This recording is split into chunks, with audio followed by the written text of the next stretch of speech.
संघवाद चैप्टर का अंतिम टॉपिक हम लोग एक तरह से अंतिम स्टेप में पहुंच गए हैं। तो आज हम लोग जानेंगे कि पंचायती राज का गठन कैसे होता है, पंचायती राज क्या है, इस संबंध में हम लोग जानेंगे। सबसे पहले कि भारत में त्रिस्तरीय शासन व्यवस्था है। शुरू में भी हमने बताया कि केंद्र सरकार, राज्य सरकार और स्थानीय सरकार, ये 3 टायर सिस्टम है। इसी में स्थानीय सरकार भी त्रिस्तरीय 3 स्तरों पर बटी हुई है। इसको 3 टायर सिस्टम से भी जानते हम लोग।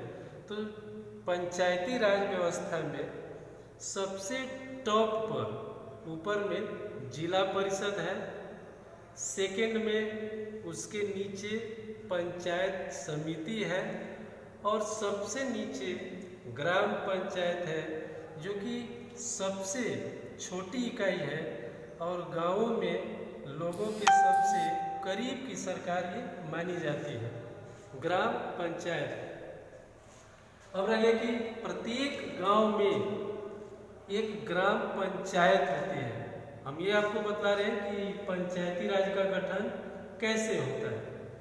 तो प्रत्येक गांव में एक ग्राम पंचायत होती है, यह एक तरह की परिषद ही है जिसमें एक सदस्य और एक अध्यक्ष होता है। सदस्य वार्डों से चुने जाते हैं और उन्हें सामान्यतया पंच कहा जाता है।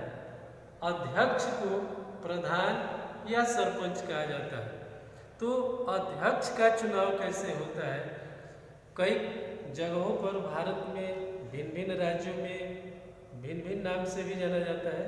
कहीं प्रधान, कहीं अध्यक्ष, कहीं मुखिया, ये कहा जाता है। अब लगे कि ग्राम पंचायत में प्रधान अर्थात अध्यक्ष या मुखिया का चुनाव कैसे होता है, इसके लिए आप इस पर ध्यान देंगे कि गांव अथवा वार्ड में रहने वाले सभी वयस्क लोग मतदान के द्वारा इनका चुनाव करते हैं। यह पूरे पंचायत के लिए फैसला लेने वाली संस्था होती है। इसी में जब फैसला लेती है तो एक ग्राम सभा भी होता है जिसमें गांव के सभी वयस्क मतदाता होते हैं और वह ग्राम सभा ही कि साल में 2 बार 3 बार बैठक होती है और ग्राम सभा जो निर्णय लेती है उसी के अनुसार बजट बनता है और काम होता है। सेकंड में हम लोग जानेंगे ग्राम पंचायत के बाद कि पंचायत समिति का गठन कैसे होता है। कई ग्राम पंचायतों को मिलाकर पंचायत समिति का गठन होता है। इसे मंडल या प्रखंड स्तरीय पंचायत भी कहा जाता है। इसी तरह से संक्षिप्त में हम लोग जानेंगे जिला परिषद, जो स्थानीय स्वशासन की सबसे ऊपरी लेवल की सरकार है।